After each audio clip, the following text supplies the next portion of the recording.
بسم اللہ الرحمن الرحیم۔ شروع اللہ کا نام لے کر جو بڑا مہربان نہایت ہی رحم فرمانے والا ہے۔ درود پاک کی فضیلت، ہر قطرے سے ایک فرشتہ پیدا ہوتا ہے۔ اللہ پاک کا ایک فرشتہ ہے کہ اس کا بازو مشرق میں ہے اور دوسرا مغرب میں۔ جب کوئی شخص مجھ پر محبت کے ساتھ درود بھیجتا ہے تو وہ فرشتہ پانی میں غوطہ کھا کر اپنے پر جھاڑتا ہے اور اللہ پاک اس کے پروں سے ٹپکنے والے ہر قطرے سے ایک ایک فرشتہ پیدا کرتا ہے، اور وہ فرشتے قیامت تک اس درود پڑھنے والے کے لیے استغفار کرتے رہتے ہیں۔ سبحان اللہ۔ اور جو شخص اس درود پاک کو 100 دفعہ روزانہ پڑھنے کے معمول بنا لے تو اللہ پاک اس کو 4 انعام دیں گے۔ ساری زندگی اس پر قرض نہیں چڑھے گا، اور اگر اس پر قرض پہاڑ کے برابر بھی ہوگا تو ادا کر دیا جائے گا، اور کسی نعمت کا اس سے سوال نہیں ہوگا، اور جنت میں بغیر حساب کتاب کے جائے گا۔ اور درود پاک پڑھیں، اور روزانہ کوئی سا بھی درود پاک پڑھیں اور 1000 بار روزانہ درود پاک پڑھنے کا معمول بنا لیں تو انشاءاللہ تعالی مرنے سے پہلے اللہ تعالی جنت میں آپ کو اپنا مقام دکھا دے گی، اور وہ لمحہ کتنا خوبصورت ہوگا۔ اور جب حضور پاک صلی اللہ علیہ وآلہ وسلم تمہیں تمہارے نام سے پکاریں گے، تم پوچھو گے کہ آپ صلی اللہ علیہ وآلہ وسلم میرا نام کیسے جانتے ہیں، تو آپ صلی اللہ علیہ وآلہ وسلم بتائیں گے کہ تمہارا درود سلام تمہارے نام کے ساتھ مجھ تک پہنچایا جاتا تھا۔ اور حضرت شاہ ولی اللہ محدث دہلوی رحمۃ اللہ علیہ فرماتے ہیں کہ درود پاک میں شفا ہی شفا ہے، جسمانی بیماریوں سے شفا اور روحانی بیماریوں سے شفا ہے۔ درود پاک کے بے انتہا فضائل ہیں، اور ان فضائل میں سے 2 فضائل یہ ہیں کہ درود پاک کا پڑھنے والا دنیا کی رسوائی سے محفوظ رہتا ہے اور اس کی آبرو میں کوئی کمی نہیں آتی۔ اور ایک بزرگ کا قول ہے کہ ہم نے جو کچھ بھی اس دنیا میں پایا، خواہ وہ دنیاوی انعامات ہوں خواہ اخروی انعامات ہوں، سب کا سب درود پاک کی ہی برکت سے ہے۔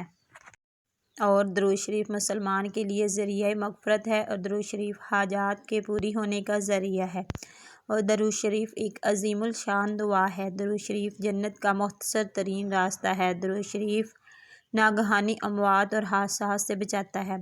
درود شریف انسان کی ہدایت کا یقینی سبب ہے، اور درود شریف مقام ولایت تک بآسانی پہنچاتا ہے۔ درود شریف پڑھنے والا غیبت سے محفوظ رہتا ہے، اور درود شریف ہر حال قائل میں مقبول عمل ہے۔ درود شریف روحانی ترقی میں اضافے کا باعث بنتا ہے۔ اللہم صلی علی سیدنا محمد وعلی آلہ وسلم۔ اور زندگی میں خوبصورتی صرف درود شریف سے ہے، اور آپ جتنا بھی درود شریف کے قریب ہوں گے زندگی اتنی ہی حسین ہوگی۔ آپ جتنا درود کے قریب ہوں گے دل اتنا ہی مضبوط ہوگا، اور آپ جتنا ہی درود شریف پڑھیں گے دل اتنا خوبصورت اور وسیع ہوگا۔ بس زندگی میں یہ ایک کام کر لیں، کوئی چلے وظیفے کرنے کی ضرورت نہیں پڑے گی، زندگی خود ہی سنور جائے گی۔ اللہم صلی علی محمد وعلی آل محمد۔ اور ایک ولی اللہ کا ایک قبرستان سے گزر ہوا تو عالم کشف میں دیکھا کہ روحوں کا ہجوم ہے۔ پوچھا معاملہ کیا ہے، تو بتایا گیا کہ اللہ کا ایک مقبول بندہ قبرستان کے پاس سے گزرا ہے، اور اس نے درود شریف پڑھ کر ایصال ثواب کیا ہے۔ اس کو اہل قبرستان میں تقسیم کیا جا رہا ہے، مگر اس کا ثواب ختم ہونے کا قبرستان بخشا گیا ہے۔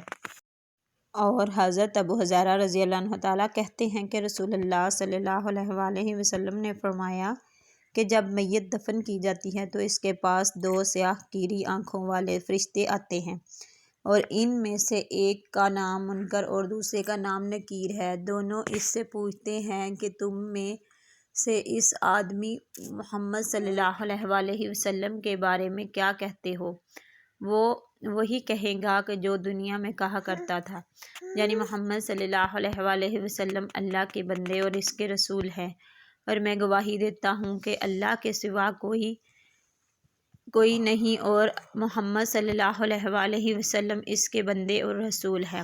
اور دونوں فرشتے جواب میں کہتے ہیں کہ ہم سمجھتے تھے کہ تم یہی جواب دو گے۔ پھر اس کی قبر 70 در 70 ہاتھ فراخ کر دی جاتی ہے اور اسے روشن کر دیا جاتا ہے۔ پھر بندے سے کہا جاتا ہے کہ سو جاؤ۔ وہ کہتا ہے کہ میں اپنے اہل و عیال میں واپس جا کر انہیں اپنی مغفرت کی خوشخبری دینا چاہتا ہوں۔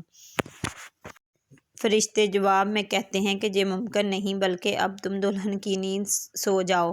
اور جسے اس کے محبوب کے علاوہ کوئی نہیں جگاتا، چنانچہ وہ سو جاتا ہے جہاں تک کہ اللہ ہی اسے قبر سے اٹھائے گا۔ اور اگر مرنے والا منافق ہو تو وہ فرشتوں کے سوال کے جواب میں کہتا ہے کہ محمد صلی اللہ علیہ وآلہ وسلم کے بارے میں بھی وہی کچھ کہتا ہوں جو لوگوں کو کہتے سنا تھا، اس کے علاوہ میں کچھ نہیں جانتا۔ دونوں فرشتے کہتے ہیں کہ ہمیں معلوم تھا کہ تم یہی جواب دو گے۔ پھر زمین کو حکم دیا جاتا ہے کہ تنگ ہو جاؤ، چنانچہ وہ تنگ ہو جاتی ہے۔ اس لیے میرے پیارے ناظرین، درود پاک کی کثرت کیا کریں اور درود پاک کا ورد ہر ٹائم جاری رکھا کریں۔